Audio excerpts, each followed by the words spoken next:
नमस्कार. तर दुर्गा मालिकेच्या आजच्या भागात आपण पाहिलं की दादासाहेब दुर्गाला म्हणतात की तुम्हाला कुठेतरी बघितल्यासारखं वाटतंय, नाव काय आहे तुमचं? त्यावर अवंतिका सांगते ह्या ना पत्रकार आहेत, दुर्गा शालिनी नाव आहे त्यांचं. तर दादासाहेब म्हणतात की हे नाव कुठेतरी ऐकल्यासारखं वाटतंय, आधी कुठे कामाला होता? तेवढ्यात रेवतीबाई येतात आणि दुर्गाला ओरडतात, इथं घरात काय करताय तुम्ही? तुम्हाला काय हे तुमचं ऑफिस वाटलं काय, पाहिजे तिथं फिरायला?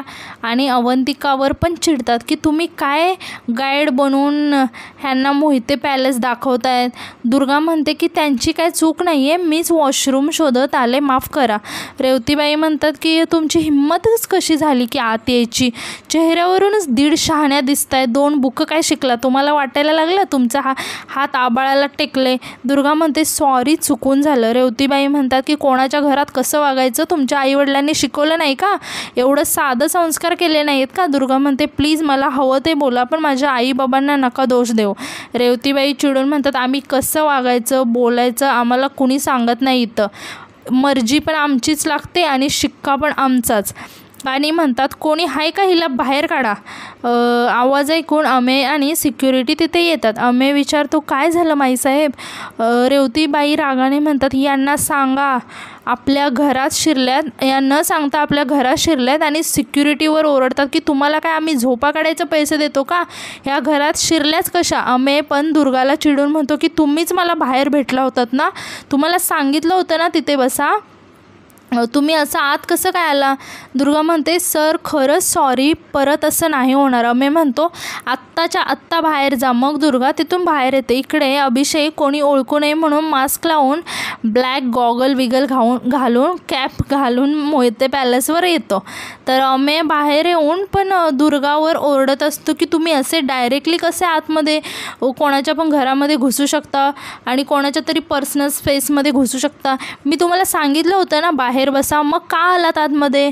दुर्गा विनवणी करत असते आणि म्हणते की सर अगदी चुकून झालं, आय प्रॉमिस परत असं कधीच होणार नाही, प्लीज सर मला माफ करा. पण अमेय खूपच रागात असतो. तो म्हणतो की मी अजिबात हा बेशिस्तपणा सहन करून घेणार नाही, आत्ताच्या आत्ता तुमच्या ऑफिसमध्ये कॉल करून सांगतो. तेवढ्यात अभिषेक तिथे येतो आणि दुर्गाच्या पाठीमागे उभे राहून अमेयला खुणावून शांत व्हायला सांगतो आणि मास्क काढून आपला चेहरा दाखवतो आणि परत मास्क लावतो. अमेय त्याला बघून खुश होतो. अभिषेक म्हणतो सर काय झालं, मी यांचा कलिग आहे अभिषेक. अमेय पण नाटक करत म्हणतो की ओ अभिषेक फेमस फोटोग्राफर, मी ओळखतो तुम्हाला. दुर्गा त्या दोघांकडे आश्चर्याने बघत असते. अभिषेक म्हणतो सर हा तुमचा मोठेपणा आहे, खरंच थँक्यू. आणि दुर्गाकडे बघून म्हणतो की सर काय चुकले का यांचं? अमेय म्हणतो ह्या आहेत का तुमच्यासोबत? तुम्ही यांना रूल्स आणि रेग्युलेशनची काही कल्पना नाही दिली का? अभिषेक म्हणतो ह्या ऐकतील तर खरं कोणाचं? दुर्गा मग अभिषेककडे थोडंसं रागाने बघते. अभिषेक म्हणतो नाही ते नवीन आहेत अजून इथे, त्यांना माहीत नाही आहे मोहिते कुटुंब किती मोठं आहे. ते पण तुम्ही टेन्शन नका घेऊ, मी सगळं समजावून सांगेन. अमेय पण म्हणतो हो आता तुम्ही आहे म्हटल्यावर काय काळजी करायची गरज नाही आहे, पण ह्या डायरेक्टली आतच आले हो? अभिषेक म्हणतो सर त्यांचं तर होणार आहे परत. दुर्गा अभिषेककडे रागाने बघते. अभिषेक म्हणतो ॲक्च्युली काहीतरी चुकलं असेल त्यांचं, मी हवं तर सॉरी म्हणतो. अमेय म्हणतो नाही त्यांना सांगा की आपल्या घरात आणि थांबतो म्हणजे आपल्या घरात असं चालत, आमच्या घरात असं चालत नाही. आणि दुर्गाला म्हणतो ओ मॅडम हे आहेत ना म्हणून मी विश्वास ठेवतोय. अभिषेक आणि दुर्गा त्याला थँक्यू म्हणतात आणि अमेय निघून जातो. दुर्गा अभिषेकला पण खुश होऊन थँक्यू म्हणते आणि सांगते की परफेक्ट वेळेला आला आहे तो. अभिषेक म्हणतो असिस्टंट आहे तुमचा, एवढं तर करूच शकतो. आणि दुर्गाला म्हणतो मेक ओव्हर काय सॉलिड झालं आहे, मस्त दिसतं आहे. दुर्गा म्हणते मस्का पॉलिश बसा, आता कामाला आलो आहे, काम करूया. आणि मास्क काढा, काही ऐकू येत नाही. अभिषेक म्हणतो नाही लोक ओळखतील मला. दुर्गा म्हणते कोण ओळखणार आहे तुला? अजिबात वागूच नाही की तोंड लपवून फिरावं लागेल असं. अभिषेक म्हणतो की हॅलो उद्याचा मोठा सुपरस्टार आहे मी, आणि कोणाला समजलं ना की मी नवक्या पोरीला असिस्ट करतोय तर काय म्हणतील मला? दुर्गा चिडून म्हणते तू मोठा सुपरस्टार आणि मी कोण नवखी? काय समजतं काय स्वतःला? त्यांचंच भांडण सुरू असतं. तेवढ्यात तिथे म्हात्रे येतात आणि सांगतात की प्रेस कॉन्फरन्स सुरू झाले, सगळ्यांनी आत बसून घ्या. मग ते सगळेजण आत जातात. प्रेस कॉन्फरन्स सुरू होते. म्हात्रे सांगतात की आजची प्रेस कॉन्फरन्स ही सदाशिवराव मोहितेंच्या सहकारी साखर कारखाना यांच्या पंचवार्षिक निवडणुकीच्या संदर्भात आयोजित केली आहे आणि ते दादासाहेबांना सर्वांना संबोधित करण्याची विनंती करतात. दादासाहेब म्हणतात, सर्व पत्रकारांचा मोहिते पॅलेसवर स्वागत आहे आणि म्हणतात की तुम्हाला तर माहीतच आहे, शिवगडच्या जनतेच्या कल्याणासाठी आम्ही आयुष्यभर मेहनत घेतली आहे. यावर्षी पण आम्ही उसाला चांगला भाव मिळवून दिला आहे आणि आम्ही आमचा शब्द पाळलेला आहे. आमच्या ह्या कार्यामुळे शिवगडची जनता आमच्या पाठीशी नेहमी उभी असते. त्यांच्या प्रेमामुळे आणि विश्वासामुळेच आम्ही साखर कारखान्याची निवडणूक नेहमी जिंकत आलो आहे आणि आम्हाला विश्वास आहे ह्या वेळेला पण विजयाचा बुक्का आमच्याच कपाळाला लागणार आहे. हे ऐकून सगळेजण दादासाहेब मोहितेंचा विजय असो अशी घोषणा देतात. दादासाहेब पॅनलच्या कॅन्डिडेट्सची नावं जाहीर करतात. खजिनदार यशवंत भाऊ काटकर, उपाध्यक्ष नारायणराव खेरनार, सचिव सुषमाताई, सगळेजण त्यांचं टाळ्या वाजून अभिनंदन करतात. दादासाहेब पुढे सांगतात, डायरेक्टर दमयंती वाघ. हे ऐकून घरातले सगळेच शॉक होतात. तेवढ्यात दमयंतीबाई तिथे येतात. सगळे पत्रकार त्यांचं स्वागत करतात, पण घरातले सगळेजण त्यांच्याकडे आश्चर्याने बघत असतात.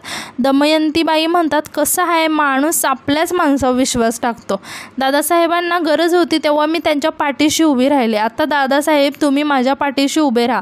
आणि दादासाहेब धन्यवाद बरं का. अवंतिकाला वाटत असतं की दादासाहेब तिचं नाव अनाऊन्स करतील, पण दमयंतीबाईंचं नाव ऐकून तिला खूप वाईट वाटतं आणि ती तिथून निघून तिच्या रूममध्ये जाते आणि रडायला लागते. बाहेर पत्रकार दादासाहेबांना विचारतात की पण दादासाहेब, ह्या पदासाठी तर तुम्ही तुमच्या थोरल्या सुनेचं अवंतिका अजिंक्य मोहितेंचं नाव चर्चेत होतं ना.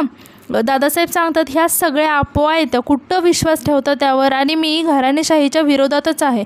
सगळेजण दादासाहेबांचा विजय असो अशी मोठ्याने घोषणा देतात आणि पत्रकार परिषद संपते. दुर्गा रेवतीबाईंजवळ येऊन म्हणते, सॉरी, मगाशी चुकलं माझं, आय एम सॉरी काकू.